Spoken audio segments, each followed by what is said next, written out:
Hello, my name is Keith Comer. I run the Respect Public Schools website.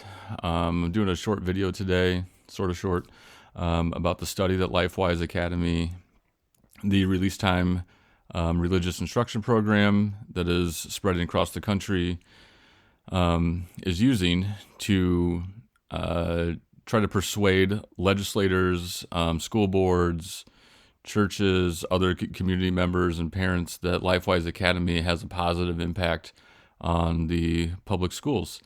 So this study, which came out in 2023, was done by Thomas P. Miller and Associates out of Indianapolis, I believe is where their headquarters is.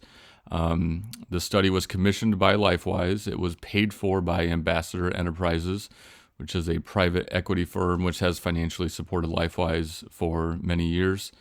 So it was paid for by Lifewise. It was commissioned by Lifewise, and it shows that Lifewise has a positive impact. So the claim is that they increase attendance in schools, that the attendance rate improves. They claim by 7%, 6.9%.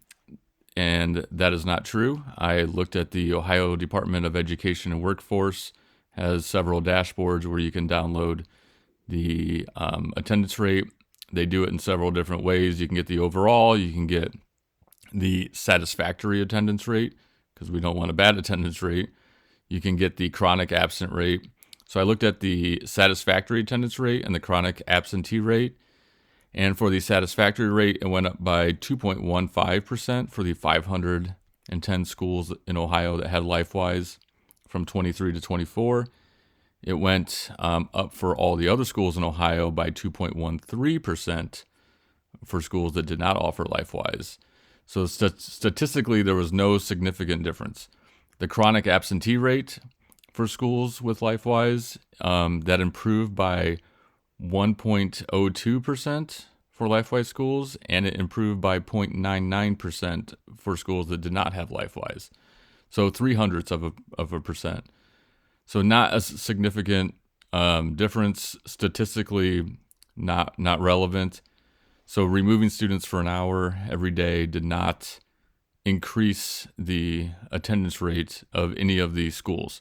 If schools could improve attendance rates by removing students for an hour, they would just remove students for an hour, but that clearly doesn't work and doesn't make any sense.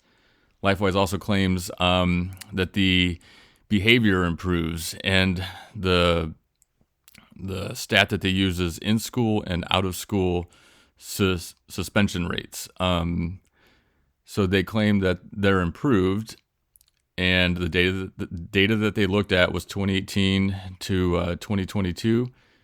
And in Ohio, which is where most of the Lifewise programs were then, in 2018, Ohio passed a law, some legislation that made it so that you can't do out-of-school suspensions in elementary unless it's for a violent offense. So out-of-school suspensions went from 39,000 down to 12,000.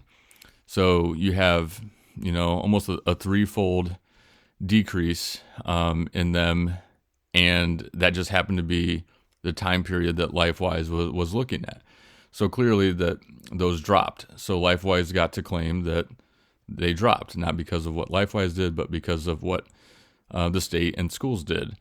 They also claim that the academic performance improves. But if you look at the study, which I'll have a link to in the write-up, they hypothesize that it improves after year 4. So they didn't look at any data. They didn't get any numbers. They just hypothesized that. So you can go ahead and read that claim. So I just wanted to put this video out, let people know that if you hear Lifewise talking about this study, if they mention it to your school board, if they give it in any documentation, just know that it is not valid and data does not back it up. I'll have links to 2 groups that also looked at the study, and you can see that the statistics of it do not back up what their claims are, and then even the methods and the processes that they used were not correct. Regardless of that, the real data doesn't back it up. the attendance does not improve. So keep sharing things, keep talking about Lifewise, keep spreading the word, and hopefully I can make another one of these soon.